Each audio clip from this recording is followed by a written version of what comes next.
శివ తినే విధానం చూస్తే ఇద్దరికి భయం వేసింది. పచ్చి మాంసం తింటున్నాను అన్న ఫీలింగ్ ఏమాత్రం శివ ఫేస్ లో కనిపించట్లేదు. బోన్స్ తో సహా తినేస్తున్నాడు. ఆ బోన్స్ సౌండ్స్ వింటుంటే కిరణ్ కి విజయ్ కి ఏదో క్రూర మృగాన్ని చూస్తున్నట్టు అనిపించింది. కిరణ్ విజయ్ ఎదురుగా నుంచున్నారు అన్న ధ్యాస కూడా లేకుండా చాలా రోజుల నుండి ఆకలితో ఉన్నవాడిలాగా ఆవురావురమని తినేసి అలాగే లేచి వెళ్లి బెడ్ మీద పడుకుండిపోతాడు. బోన్స్ తో సహా మొత్తం మాంసం తినేశాడు. అక్కడ చూడ్డానికి కవర్ తప్ప ఏమీ లేదు. ఆ next day morning Shiva night ఏం జరగనట్టే బిహేవ్ చేస్తాడు. శివ ముఖంలో మార్పులు గమనిస్తారు కిరణ్ అండ్ విజయ్. ఈ ఇంట్లో ఏదో జరుగుతుంది అని కిరణ్ అంటాడు. అప్పుడు విజయ్ తను ఎదుర్కొన్న అనుభవాల గురించి చెప్తాడు. షాక్ అయిన కిరణ్ కూడా తనతో జరిగినవి కూడా చెప్తాడు. ఇద్దరికి బాగా అర్థమవుతుంది ఇంట్లో ఏదో ఉంది అని.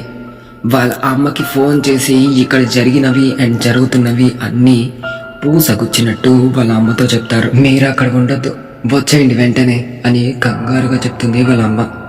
సరే అమ్మ అని ఫోన్ పెట్టేసి సామాన్లు ప్యాక్ చేసుకుంటారు. వెళ్ళి శివతో అంటారు, అన్నయ్య వెళ్ళిపోదాం పదా అని. ఎక్కడికి అని అడుగుతాడు శివ. మన ఊరికి. అమ్మ వెంటనే వచ్చేయండి అని చెప్పింది. వెళ్ళాక నీకు అన్నీ చెప్తాము, ఫస్ట్ ఇక్కడ నుండి బయలుదేరదాం పదా అన్నయ్య అని అంటాడు. శివ కళ్ళు ఎరుపెక్కడం ఇద్దరూ గమనిస్తారు.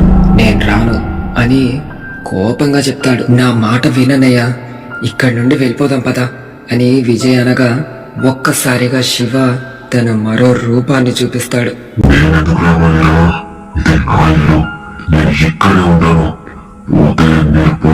అని గంభీరంగా చెప్పి వెళ్ళిపోతాడు అక్కడి నుండి.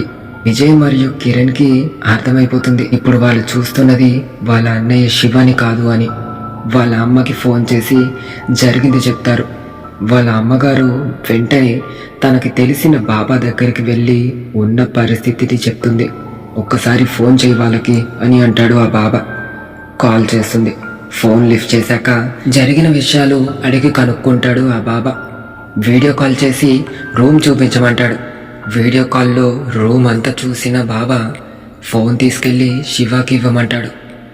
ఎలా ఉన్నావు బాబు అని శివాని అడగగా, ఎవరు నువ్వు నాకు తెలీదు అని సమాధానం ఇస్తాడు శివ.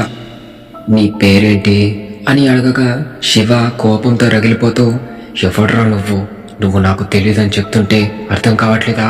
నా పేరు నీకెందుకు అని అంటాడు. సరే తిని ఎవరు తెలుసా నీకు అని వాళ్ళ అమ్మగారిని చూపించి అడుగుతాడు. ఎవరి ముసల్ది నాకు తెలీదు, నన్ను విసిగించకండి అని చెప్పి వెళ్ళిపోతాడు శివ. తల్లి కొడుకులు ముగ్గురు షాక్ అయిపోతారు. మీ అబ్బాయి చాలా ప్రమాదంలో ఉన్నాడు, వెంటనే అక్కడి నుండి ఆ అబ్బాయిని తీసుకెళ్ళకపోతే ప్రాణాలకే ప్రమాదం అని చెప్తాడు ఆ బాబా. ఇంకా కిరణ్ మరియు విజయ్ కూర్చుని ఆలోచిస్తుంటారు, ఎలా తీసుకెళ్ళాలి అన్నయ్యని ఈ ఇంటి నుండి అని. అప్పుడు కిరణ్ కి ఐడియా వస్తుంది. నాన్ వెజ్ లో స్లీపింగ్ టాబ్లెట్స్ కలిపి పెడదాం, అది తిన్న అన్నయ్య నిద్రలోకి జారుకోగానే ఇక్కడ నుండి తీసుకెళ్ళిపోదాం అని చెప్తాడు. మంచి ఐడియా అని అంటాడు విజయ్. అసలు ఈ ఇల్లు గురించి తెలుసుకోవాలి, పద ఇంటి ఓనర్ దగ్గరికి వెళ్ళి అడుగుదాం అని వెళ్ళి ఇంటి ఓనర్కి జరిగిందంతా చెప్తారు. అప్పుడు ఆ ఇంటి ఓనర్ ఇలా అంటాడు, నన్ను క్షమించండి బాబు, మీ దగ్గర ఒక నిజాన్ని దాచాను. ఏ రూమ్ అయితే తెరవడానికి ప్రయత్నించకండి అని చెప్పానో ఆ రూమ్లో హత్య జరిగింది. కొన్ని ఏళ్ల క్రితం ఒక ఫ్యామిలీ ఉండేది. మొగుడు భార్య వాళ్ళ ఇద్దరు పిల్లలు. రోజు తాగి వచ్చి తనని చాలా కొట్టి హింసించేవాడు. ఇంటి రెంట్, పిల్లల ఫీజులు తానే చూసుకునేది. వాళ్ళ ఆయన సంపాదించిందంతా తాగుడికి ఖర్చు పెట్టేవాడు. ఒకరోజు ఏమైందో ఏమో కానీ పెద్దగా అరుచుకున్నారు. నేను వెళ్ళి చూస్తే పైన రూమ్లో చిన్న బాబు తలుపుకి గుద్దుకున్నట్టు ఆనవాళ్ళు కనిపించాయి. ఫ్లోర్ అంతా రక్తంతో తడిచిపోయింది. పక్కనే తన భర్త తల పగిలి పడి ఉన్నాడు. ఇంటి బయట శబ్దం రావడంతో వెళ్ళి చూశాం. బిల్డింగ్ మీద నుండి ఆ తల్లి రెండో కొడుకుతో దూకేసి ప్రాణాలు తీసుకుంది. అంబులెన్స్కి ఫోన్ చేశాం. వీళ్ళు చనిపోయి చాలా సేపు అవుతుంది అని అన్నారు. ఆ ఘటన తర్వాత ఎవరు కూడా ఆ రూమ్లోకి రెంట్కి రావట్లేదు. అప్పుడప్పుడు మాకు ఆ భార్య భర్తలు కొట్టుకుంటున్నట్టు అరుచుకుంటున్నట్టు కిందకి చుట్టుపక్కల వాళ్ళకి వినిపిస్తూనే ఉంటాయి. కొన్నిసార్లు బిల్డింగ్ మీద ఆ తల్లి తన బాబుతో నిల్చొని ఉన్నట్టు కూడా చాలా మంది చెప్పారు.